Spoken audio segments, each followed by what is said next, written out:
Assalamualaikum warahmatullahi wabarakatuh. Selamat berjumpa kembali Bapak dan Ibu guru serta rekan-rekanku semuanya. Mudah-mudahan Bapak dan Ibu guru serta rekan-rekan semua senantiasa dalam keadaan sehat walafiat dan tetap semangat walaupun kita dalam masa-masa karantina ya. Bapak dan Ibu sekalian, saya akan melanjutkan pembahasan materi tentang menulis artikel, dan bagian penulisan artikel sudah dibahas kemarin, dan hari ini saya akan menyampaikan materi tentang lanjutannya, yaitu tentang gaya selingkung, kebahasaan, dan etika kepenulisan. Tiga hal inilah bagian yang penting dalam membuat sebuah karya tulis, baik itu artikel maupun hal yang lainnya. Karena gaya selingkung akan menjadi acuan pagar kita dalam membuat karya tulis. Kebahasaan juga menjadi sesuatu yang akan membuat karya tulis semakin menarik, dan etika kepenulisan itu akan menunjukkan profesionalitas kita, dan itu juga yang akan menunjukkan kualitas ide dan gagasan kita. Oke teman-teman sekalian, kita masuk ke bagian yang pertama tentang gaya selingkung. Nah, apa itu gaya selingkung?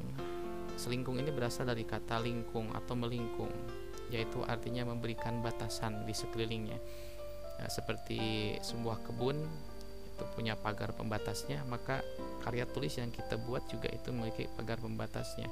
Setiap lembaga penyelenggara atau penerbit karya-karya tulis kita, karya tulis ilmiah maupun karya tulis populer, dia punya gaya selingkung sendiri untuk membatasi agar para penulis tidak keluar dari pagar yang sudah mereka buat pada tulisannya ya. Nah, ada tiga hal yang masuk dalam komponen gaya selingkung. Yang pertama tentang perwajahan dan format, kedua pola penulisan, dan ketiga adalah kedalaman dan kerincian penyajian. Nah, apa saja yang masuk ke dalam tiga hal ini? Oke, kita bahas secara singkat. Yang pertama tentang perwajahan dan format. Apa itu perwajahan? Yaitu kemantapan wajah berkala. Artinya dalam bagian ini itu akan diatur tentang ukuran, baik ukuran kertas, ukuran banyaknya halaman dan sebagainya. Kemudian warna, hiasan, isinya, dan tata letak sampul. Kemudian format dan tata letak halaman, tipe dan jenis ukuran, bentuk ukuran huruf, kemudian sistem penomoran, pengorganisasian ataupun pengaturan sisi naskah, jenis kertas, dan faktor penampilan fisik. Jadi pewajahan ini lebih kepada yang tampak bisa dilihat oleh mata kita langsung, rupa ya. Nah, ini baru ke pola penulisan dan kedalaman, kerincian penyajian. Kedalaman dan kerincian data dan informasi itu juga ada dalam batas-batasnya, nanti ada dibatasi. Kemudian gaya bahasa, nuansa yang tersirat, kemudian urutan penyuguhan fakta dan argumentasinya, kemudian intensitas pemikiran yang mendasari penulis dalam menulis isi karyanya, itu akan diatur dalam gaya selingkung yang masuk ke dalam pola penulisan, kedalaman, dan kerincian penyajian. Inilah bagian lebih kepada konten ya.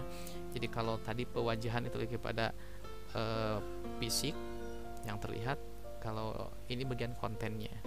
Jadi ada batasan-batasan konten yang harus ditaati oleh penulis. Nah, jadi gaya selingkung ini adalah dapat kita definisikan sebagai gabungan format dan gaya, yang termasuk dalam format pola yang dimapankan, yang di dalamnya ada bentuk, ukuran, lebar pinggir, penempatan bagian tercetak, kemudian pemilihan tipe dan besar huruf.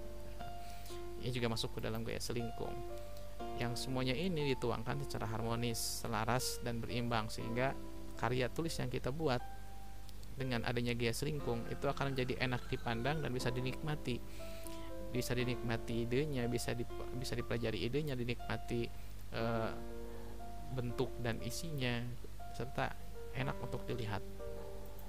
Ini pentingnya gaya selingkung.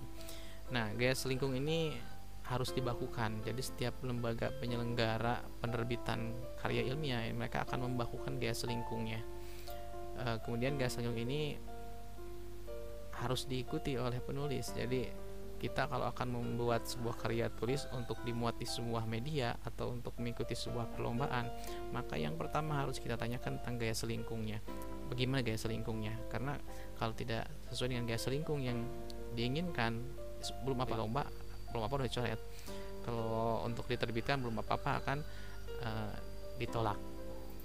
Nah, kemudian hal-hal yang terkait dengan masalah substansi dan kedalaman isi juga dapat mendukung menumbuhkan gaya selingkung. Yang berikutnya, gaya selingkung ini akan tumbuh dan berkembang dalam rentang waktu tertentu sehingga menjadi matang, mantap, dan mapan. Jadi akan berkembang, tidak akan stagnan. Jadi gaya selingkung ini akan selalu berkembang, dia akan berubah-ubah.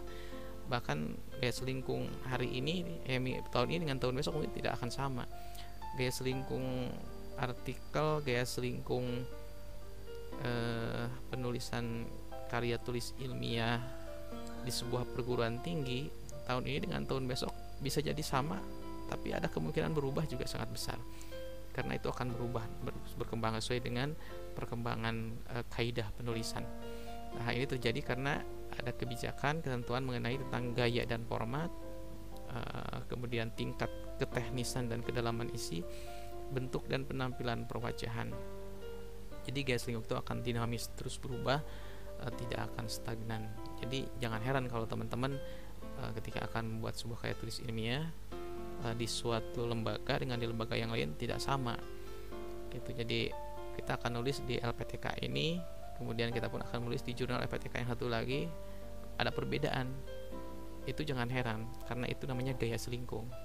Jangan membanding-bandingkan. Kita suka bilang, kok ini salah sih gitu, PTK kita kok di sini kayak gini salah, di sana kok bisa. Nah, itu mungkin gaya selingkung yang berbeda. Nah, ini contohnya lah, ini contoh gaya selingkung. Ini contoh gaya selingkung artikel ilmiah hasil penelitian. Dalam gaya selingkung ini akan tampak bahwa urutannya seperti ini. Di abstrak, latar belakang, bahan, metode, hasil, pembahasan, kesimpulan, ucapan terima kasih, data pustaka. Di suatu lembaga mungkin seperti ini, dan di lembaga yang lain bisa sama, bisa pun berubah. Bisa jadi di tempat yang lain ini bagian ini hanya bahan, bukan bahan dan metode, tapi hanya metode saja. Atau mungkin di sini kalimatnya kesimpulan dan saran, di tempat yang lain bisa berubah. Dan ya ini.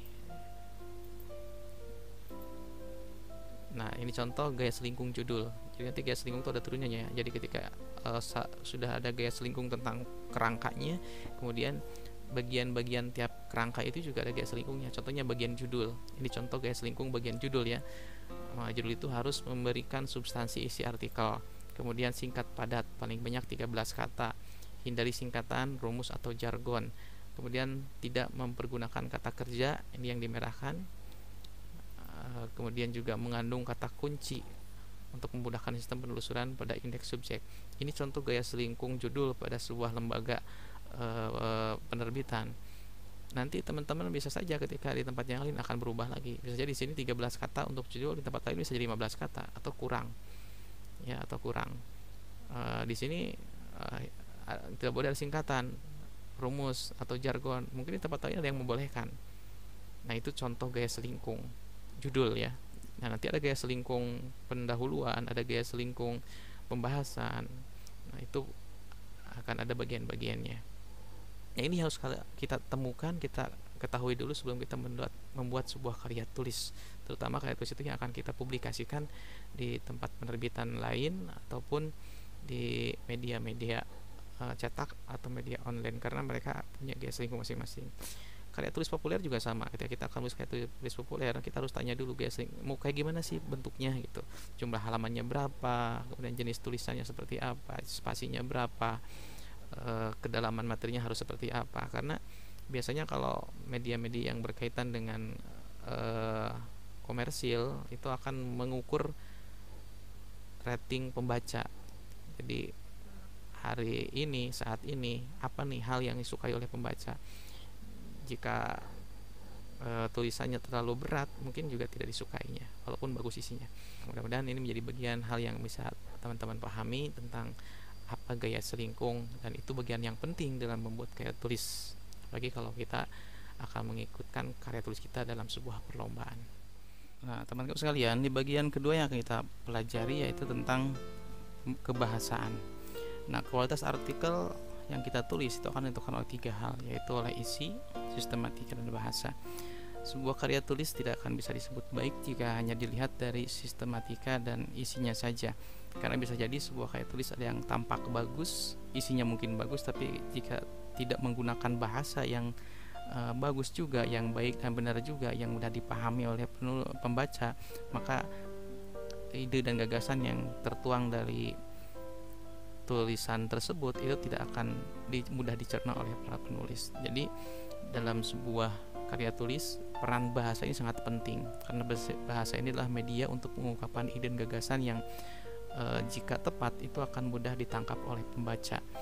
Dan bacaan yang runut, bacaan yang konsisten itu juga akan menjadi salah satu daya tarik bagi pembaca untuk membacanya.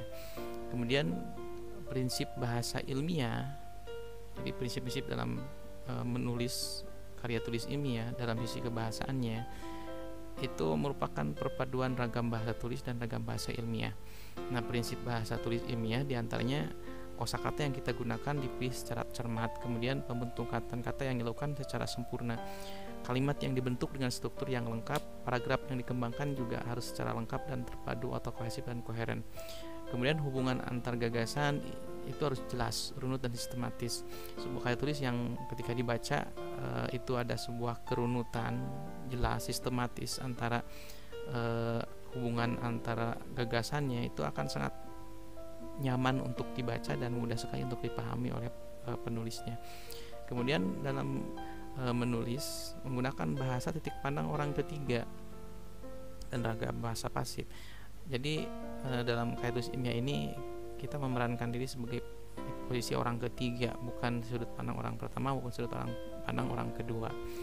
Nah, kemudian pentingnya format esai dalam penyusunan karya tulis ilmiah itu untuk menjaga kelancaran pembacaan dan menjamin keutuhan ide yang ingin disampaikan. Kemudian ini juga akan menjamin tentang dalam sebuah karya tulis itu akan muncul sebuah keselarasan. Jadi pembaca memperoleh kesan seolah-olah dia berkomunikasi langsung dengan penulisnya.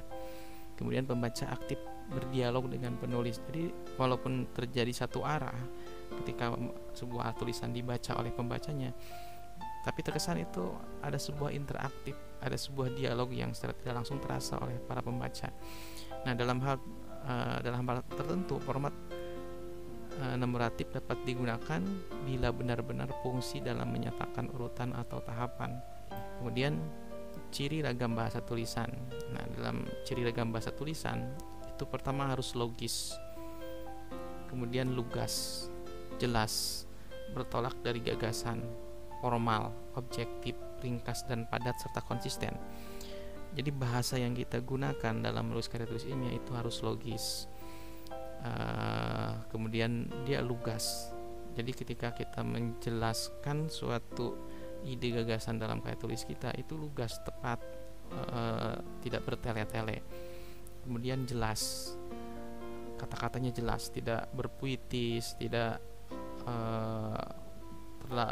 terkesan karya sastra yang menggunakan majas-majas dan sebagainya, menggunakan bahasa-bahasa yang baku, kemudian dia bertolak dari gagasan. Jadi dalam pembahasan si bahasa yang kita gunakan itu berusaha semaksimal mungkin mengkomunikasikan tentang gagasan yang disampaikan, tidak kepada orangnya. Jadi tidak membahas orangnya, jadi fokus kepada gagasan ide yang dituangkan oleh kita dalam tulisan, bukan malah akhirnya seperti curhat membicarakan kita sebagai penulisnya. Kemudian formal, ini sudah jelas ya. Jadi ragam bahasa yang kita butuhkan untuk menulis karya tulis ilmiah itu harus formal. Kemudian objektif, tidak subjektif, ringkas dan padat. Tadi tidak berputar-putar gitu. Jadi untuk membahas sesuatu, menjelaskan sesuatu, to the point, langsung ke subjek yang akan kita bahas, dan konsisten. Ketika di sini dikatakan A, maka sampai ujung juga tetap A. Termasuk konsistensi dalam pemilihan kata. Ketika kita memilih kata siswa contohnya, maka dari awal sampai akhir juga kata siswa itu tetap aja siswa, tidak menjadi peserta didik atau tidak jadi istilah yang lainnya. Ini secara singkat ragam bahasa tulisan ilmiah harus seperti ini. Bagian terakhir yang akan saya sampaikan tentang etika kepenulisan. Nah, etika kepenulisan ini merupakan bagian yang penting yang harus kita pahami sebagai seorang penulis karya tulis, apalagi ini adalah tulis ilmiah. Apa guru perlu mengetahui etika atau kode etik kepenulisan? Etika penulis norma atau kaidah yang harus diperhatikan oleh para penulis tentang bagaimana mengutip, bagaimana merujuk, dan perizinannya. Kalau etika penulisan itu memelihara kejujuran, menunjukkan sikap rendah hati, bertanggung jawab atas informasi dan analisis, bersikap terbuka, cermat, dan objektif. Nah, kalau kode etik penulis itu adalah originalitas, menjaga kebenaran, cermat, teliti, tanggung jawab, akademis, bermanfaat, mengikuti gaya selingkung, menerima saran, menjunjung tinggi hak pendapat,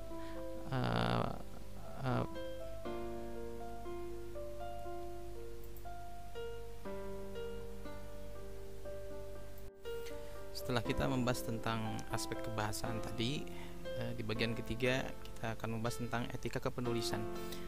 Teman-teman dan saudara-saudaraku, Bapak dan Ibu guru serta siapapun yang menyimak materi ini, jadi dalam sebuah karya tulis itu ada etika kepenulisan. Kita tidak bisa menulis seenaknya atau menulis asal semau kita, tapi ada etikanya. Mengapa guru perlu mengetahui etika dan kode etik?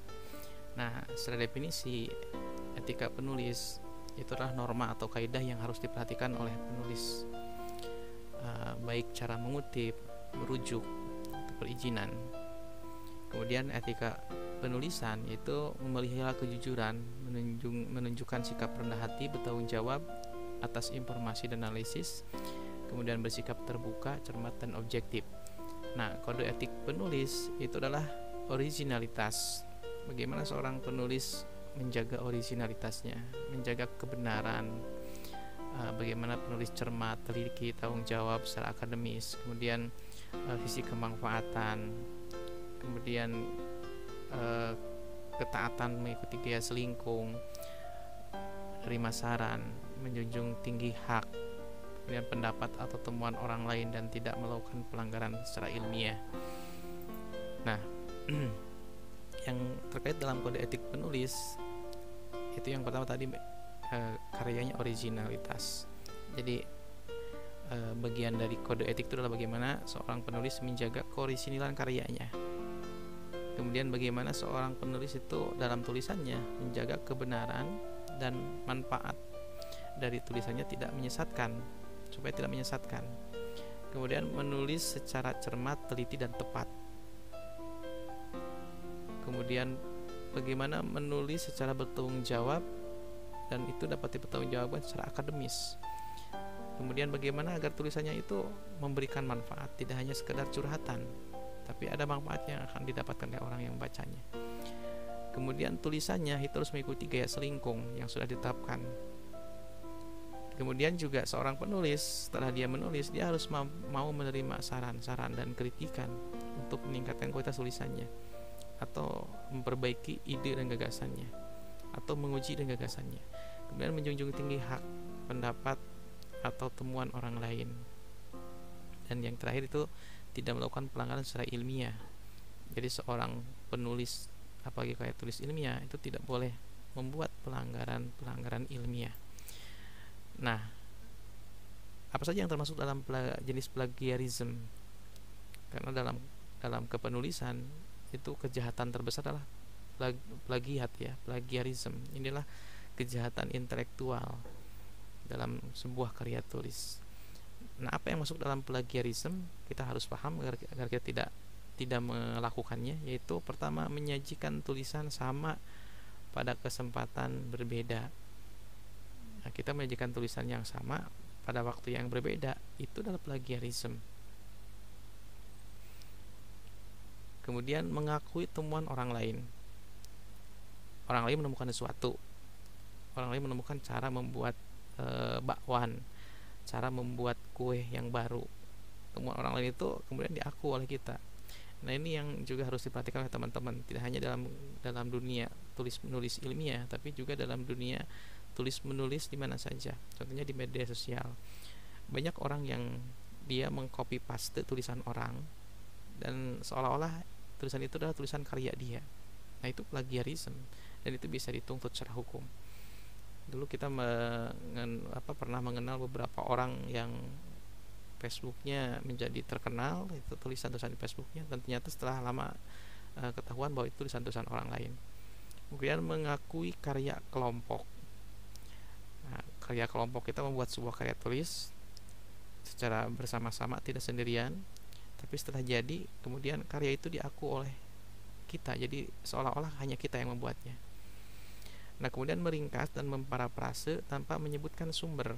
Kita meringkas atau memparafrase sebuah pernyataan dari orang lain, tapi tidak menyebutkan sumbernya.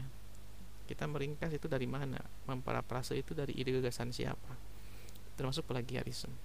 Meringkas dan memparafrase menyebut sumber, tetapi kalimat dan katanya terlalu sama. Kita itu meringkas, memparafrase, menyebutkan sumbernya, tapi kalimat yang kita gunakan dalam parafrase itu mirip-mirip dengan kalimat aslinya gitu, tidak betul-betul diparafrase. Jadi kalau parafrase itu kan kita mencoba mengubah satu kalimat buatan orang lain, ide gagasan orang lain, kemudian kita tuangkan dalam tulisan kita menggunakan kata-kata kita, yang susunan kalimatnya, kata-katanya jangan sama dengan sumbernya, tapi tetap nanti harus menyebutkan sumbernya dari mana parafrase tersebut. Kemudian mengakui gagasan orang lain. Nah, ketika orang punya ide gagasan tertentu, kemudian kita tuangkan dan kita mengakuinya, itu pun tidak boleh. Apalagi mengakui tulisan orang lain. Orang lain membuat tulisannya kemudian kita kita sebut bahwa itu tulisan buatan kita, padahal bukan buatan kita. Ini beberapa jenis plagiarisme dalam karya tulis. Nah, ini tingkatan plagiarisme. Tingkat yang pertama itu biasanya mengambil sebagian besar tulisan. Ini di atas 50%. Nah, ini hati-hati ya. Jadi kita kadang di dalam artikel kita itu lebih kepada parade kutipan orang lain. Kita mengambil tulisan-tulisan orang lain, dimasukkan ke tulisan kita, tidak menyebutkan sumbernya, tidak menyebutkan siapa yang menulisnya. Kemudian mengambil sebagian tulisan. Ini presentasinya antara 20 sampai 50%. Jadi 20 sampai 50% itu banyak yang mengambil sebagian tulisan yang diungkapkan dari tulisan orang lain. Kemudian mengambil bagian-bagian penting. 20% orang mengambil bagian penting saja. Jadi kita mengambil ide gagasan yang dituangkan oleh orang lain dalam tulisan orang lain, kemudian kita ambil inti sarinya dan kita masukkan ke tulisan kita. Ini sekitar 20%. Kemudian mengambil secara tidak benar paragraf atau halaman tanpa pengakuan. Dan yang tingkat terakhir itu mengambil secara tidak benar paragraf atau halaman juga dengan pengakuan. Nah, ini tingkatan persentase plagiarisme. Kemudian bagaimana agar kita tidak melakukan plagiarisme? Maka yang pertama tentu kita harus meningkatkan kejujuran dan tanggung jawab. Ini yang paling pertama. Banyak orang yang cerdas, pandai, tapi tidak banyak orang yang jujur dan bertanggung jawab, sehingga banyak orang yang menyalahgunakan kecerdasan kepandaiannya. Kemudian yang kedua, kita harus ingat bahwa plagiarisme ini akan berimplikasi moral, yaitu adalah kejahatan. Yang ketiga, tingkatan kecermatan dan keseksamaan dalam memilah, menentukan pustaka acuan. Kemudian yang berikutnya, agar kita tidak menjadi seorang plagiarisme, kita harus percaya diri dengan rencana penelitian yang kita buat. Biasanya kalau rencana penelitiannya sudah diawali dari contekan, kita nyontek ide orang lain, saya mau buat kayak gini nih seperti yang dibuat orang lain, maka ke depannya itu akan sangat mudah terjerumus dalam plagiat. Jadi ide awal dalam merancang penelitian itu harus datang dari diri kita sendiri dan kita harus percaya diri. Kemudian yakin bahwa data yang diambil adalah sahih dan cermat, jangan ragu-ragu, karena keraguan itu akan menjadi bibit munculnya niatnya untuk plagiat. Hargai sumber sambungan data atau informasi dari peneliti lain. kita jangan ragu untuk menghargai sumbangan data ya. Jadi ketika orang ngasih data, informasi, itu harus welcome. Buat catatan penelitian. Kemudian arsipkan sumber-sumber acuan yang asli. Pahami dengan benar maksud tulisan orang lain agar kita mampu memparafrase dengan baik atau mampu mengambil intisari ide orang lain, kemudian dipadukan dengan atau disinkroniskan dengan ide kita dan bisa jadi bahan pijakan kita berpikir dalam membuat karya tulis. Mahir membuat parafrase untuk ungkapan rangkuman. Nah, ini juga hal yang sangat penting agar ketika kita mengambil parafrase ide gagasan orang lain, itu parafrasenya jadi benar, betul-betul parafrase, tidak seperti tadi parafrase tapi isinya masih banyak ide gagasan orang lain dan kata-kata yang susunannya juga sama dengan orang lain. Kemudian hargai hak kepengarangan dan hak asas kekayaan intelektual. Nah, ini juga yang paling penting. Di negeri kita ini kita masih terlalu miskin tentang bagaimana kita menghargai hak karya cipta orang lain. Nah, teman-teman sekalian, ini toleransi dan juga aplikasi untuk ngecek plagiarisme. Toleransi plagiarisme itu kalau karya kita dimasukkan ke dalam aplikasi cek plagiarisme, itu toleransi itu masih di level 0 sampai 20 derajat. Ini masih hijau warnanya. Dan maksimal ini bisa berubah ya. Untuk saat ini skripsi itu 40%. Toleransi plagiarismenya ini cukup besar ini sebetulnya. Bagusnya 0%. Kemudian tesis 30% dan disertasi 20%. Ini jadi lebih dari toleransi ini itu tidak diperbolehkan. Nah, rata-rata itu 15% kalau untuk karya tulis yang lainnya, dan diusahakan seharusnya di bawah 10%. Kalau 0 mungkin agak sulit. Kemudian ada aplikasi untuk mengecek plagiarisme. Bapak Ibu mungkin kalau belum pernah mencobanya bisa mencoba sendiri menggunakan aplikasi yang free, yang gratisan di Google ada itu. Masukkan aja cek plagiarism atau plagiarism checker, nanti akan muncul beberapa aplikasinya. Coba kita masukkan satu halaman saja karya kita. Nah, biasanya kalau teman-teman yang pernah melakukan ini itu akan tahu seperti apa karya kita itu terdeteksinya gitu.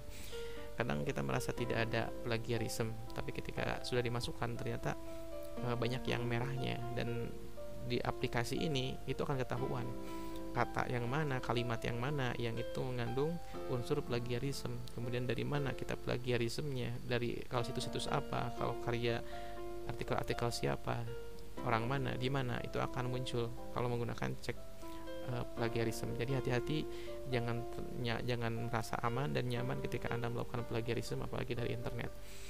Nah, ancamannya ini untuk karya tulis yang digunakan untuk mendapatkan gelar bukan main, ini cukup berat sekali, yaitu kalau hukuman pidana 2 tahun penjara dan bisa denda maksimal 200 juta. Inilah tentang plagiarisme atau etika kepenulisan. Kita harus berusaha menghindarkan diri dari mengakui, mencontek, mengambil karya orang lain dan tidak menuliskan karya mereka. Jadi mulai hari ini kita belajar jadi orang yang menghargai hak cipta karya orang lain, baik dalam dunia tulis menulis karya tulis ilmiah maupun dalam dunia tulis menulis yang lainnya. Jadi Bapak Ibu, rekan-rekan, mulai hari ini biasakan kalau kita ngambil tulisan orang lain, baik itu di Facebook, di media sosial dan sebagainya, ketika itu tulisan orang lain, maka kita cantumkan siapa yang menulisnya, kecuali kita parafrase ya, kita parafrase, silakan parafrase, tapi itu pun harus dituliskan sumbernya. Yang bagus lagi, kita tuangkan saja tulisan dari hasil ide, pikiran, gagasan kita sendiri. Oke teman-teman sekalian, selamat menjadi penulis yang profesional, dan mulai hari ini kita nyatakan perang terhadap plagiarisme. Itu yang dapat saya sampaikan. Banyak sekali kekurangannya pasti, teman-teman boleh mengkritisi, boleh melengkapi dan sebagainya, sebagai bagian dari tanda profesionalitas kita, baik sebagai penyampai maupun sebagai penyimak. Terima kasih atas waktunya. Kita berjumpa di materi-materi yang lainnya. Assalamualaikum warahmatullahi wabarakatuh.